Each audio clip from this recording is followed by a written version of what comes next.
Hello everyone and welcome back to my channel today, and welcome back to my series Albums Revisited. Today we are talking about the debut record from Mayday Parade. It is titled A Lesson in Romantics. It came out 10 years ago now and was really one of the first pop punk records that I ever listened to, and it may be nostalgia talking, but I think it's one of the best pop punk records ever made. There are so many iconic songs on this record.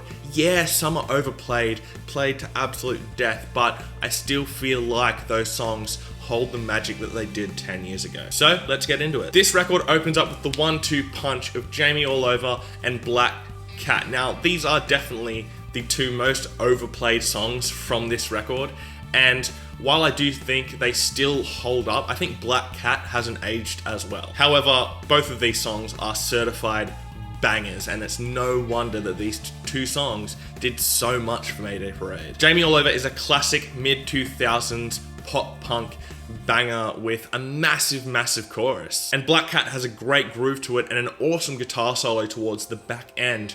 However, I think the chorus on this track hasn't aged as well as some of the other choruses on this record. When I Get Home, You're So Dead is then next up on the record and is one of the best songs Mayday Parade have ever released. It is such a good song. In fact, I think it may be my favorite song they've ever released. The intro is such a great way to open up this song. I love the use of classical guitar. It's probably the most unique intro on the entire record, but it just works so well. And this song highlights for me what has been missing from Mayday Parade ever since this record, and that's Jason. His vocal performance on this track is absolutely outstanding, and he puts every little bit of himself into every single word. And of course, the chorus is absolutely massive. Jersey is then next up and was another single from this record, and is again a song that has been overplayed over this 10 years. But for me, I really think that it's held up perfectly. Shockingly, even though this song's been played to death, it still has the same impact for me as it did 10 years ago.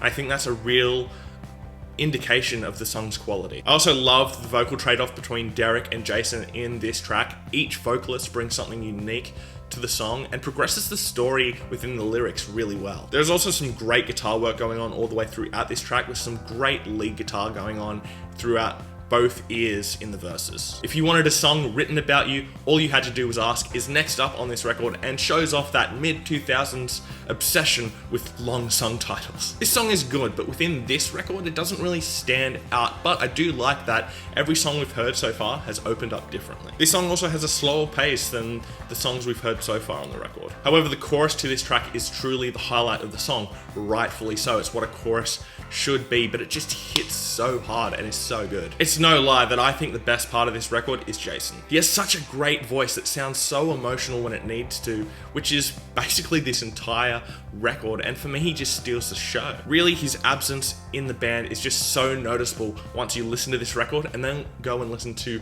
any other Mayday Parade record. Miserable at Best is next up, and god damn did I relate to this song when I first heard it. Absolutely, this is one of the most depressing songs ever written, but I truly do believe that everyone's kind of been in this situation at some point during their life. It's the perfect piano ballad, and absolutely I believe that this song is held up perfectly. But even with the great vocal performances throughout this song, it's the lyrics that really drive it home, and they describe the situation perfectly and are so relatable. Walk on Water or Drown is another banger off of this record. It opens up with a really great intro, but for me, the best part of this song is definitely the vocal performances. This track boasts some of the best vocal melodies that Mayday Parade have ever written, and they are backed up perfectly by the rest of the band. I also really love the drum work in this track. He stays within this feel, but does so much within it that he stands out, but most importantly,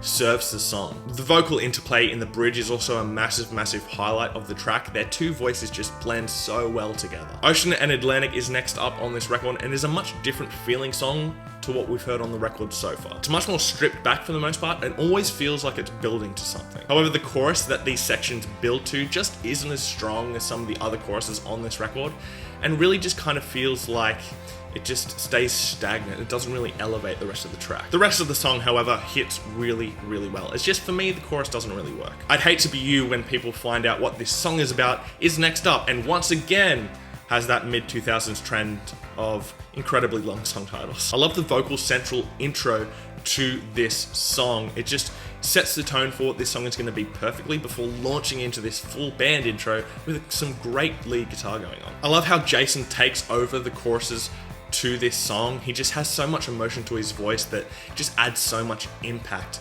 to that chorus. This song also features another guitar solo which really elevates the track.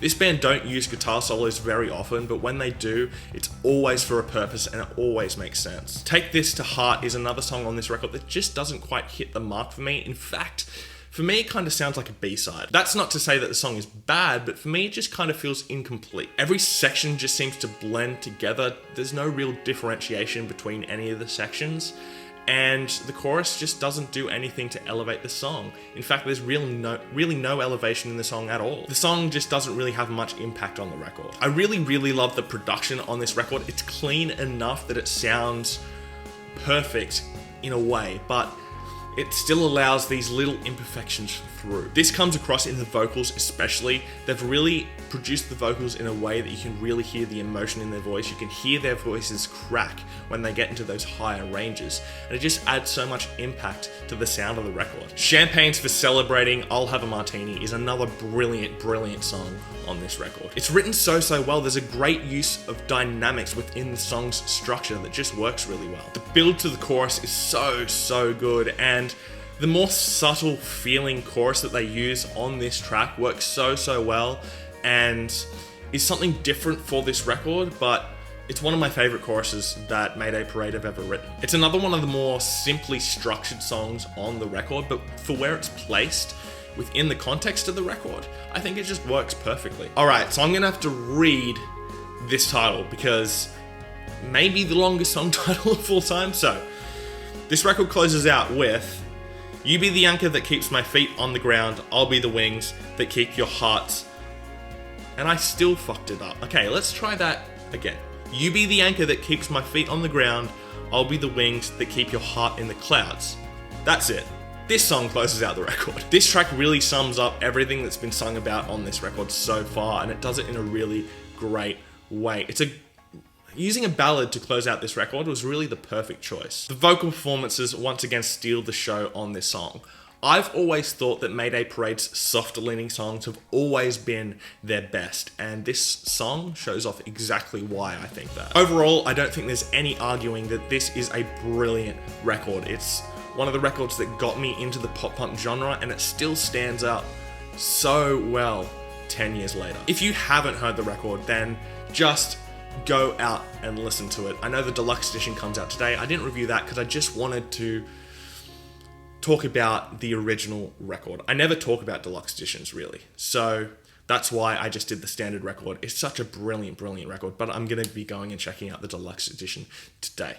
Anyway, thanks for watching my video today, guys. Please hit subscribe down below and let me know, what did you guys think about the record? Let me know your thoughts and opinions down below in the comments section. We're here to have a conversation about music, so let's do that. But if you're just gonna fill up the comment section with hate and insults, just know I'm gonna read your comments and laugh at how pathetic your life is. Anyway, guys, I will see you next time.